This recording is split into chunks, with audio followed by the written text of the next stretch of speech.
Ang Alitaptap at Bubuyog. Isang kwento tungkol sa magkaibigang magkaiba.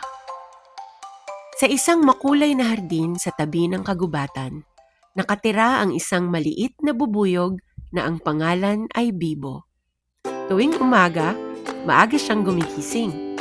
Kasama ang ibang mga bubuyog, lumilipad siya mula bulaklak hanggang bulaklak para sipsipin ang nektar nito at magkalat ng pollen. Ngunit si Bibo ay kakaiba.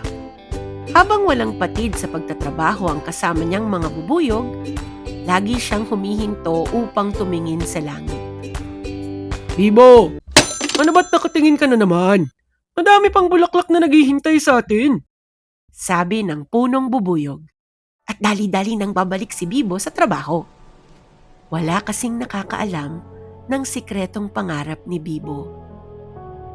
Gusto niyang makita ang mga bituin at malaman ano ang itsura ng mundo kapag gabi. Sa kabilang bahagi naman ng hardin, nakatira si Tala, isang munting alitaptap. Sa umaga, tahimik lamang siya sa ilalim ng mga dahon. Ngunit kapag dumidilim na ang langit, umiilaw si Tala. Kislap, kislap, kislap. Lumilipad siya sa malamig na hangin habang kumikislap na parang maliit na bituin. Maganda ang gabi. Ngunit minsan, nalulungkot si Tala. Tahimik kasi ang gabi at wala siyang kalaro. Isang araw, malapit nang gumabi. Pauwi si Bibo nang biglang dumilim ang kalangitan.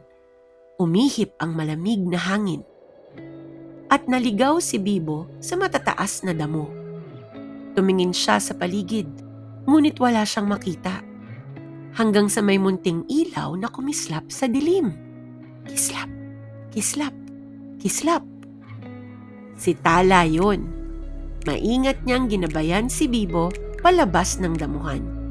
At sabay silang lumipad pauwi. Mula noon, palagi na silang nagkikita tuwing dapit hapon. Kapag nagpapaalam na ang araw at dumarating na ang gabi. Ipinapakita ni Bibo kay Tala ang mga bulaklak na bumubuka sa umaga. At ipinapakita naman ni Tala kay Bibo ang mga bituing lumalabas sa gabi. At kahit marami silang pagkakaiba, masaya silang magkasama. Nagtaka ang mga insekto sa hardin. Bakit sila magkaibigan? Sabi ng tutubi. Magkaiba naman sila. Sambit ng salagubang. Ngunit hindi yon pinansin ni Bibo at Tala. Patuloy silang lumipad ng magkasama tuwing dapit hapon habang nagsasalubong ang araw at gabi. Isang gabi, sinama ni Tala si Bibo sa gubat kung saan may isang malaking puno ng akasya. Anong ginagawa natin dito, Tala? Sabi ni Bibo. Basta, intayin mo na lang. Sabik na sinabi ni Tala kay Bibo. Ang ano? Sabi ni Bibo habang titig na titig sa puno. Umiti lang si Tala habang nakaturo sa puno. Napansin ni Bibo na parang dumami ang mga alitaptap sa paligid.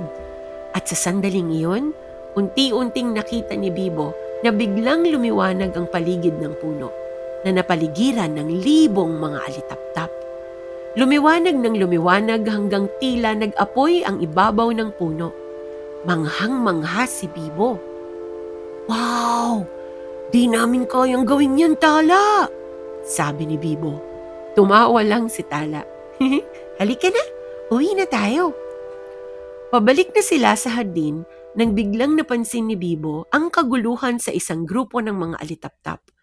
Lumapit sila ni Tala at narinig ang iyak ng isang matandang alitaptap dahil nawawala ang bunso nila. Baka sumabit ang pakpak ng bumaba ng puno, sabi ng isang alitaptap.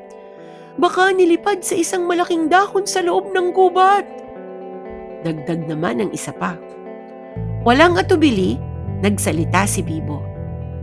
Hanapin natin siya, Tala. Inilawan ni Tala ang daan habang binubuksan ni Bibo ang mga dahon at bulaklak na madaraanan. Hanggang may narinig silang isang iyak.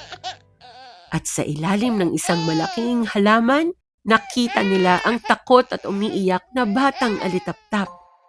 Ligtas siya! Masayang-masaya ang lahat.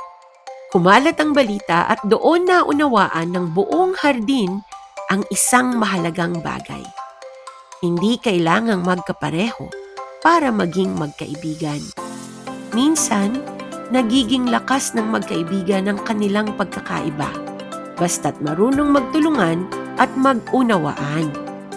At kung bibisita ka sa harding yon tuwing dapit hapon, baka makita mo pa rin sina Bibo na bubuyog at Tala na alitaptap na masayang lumilipad habang papalubog ang araw at dumarating ang gabi. Tulog ka na!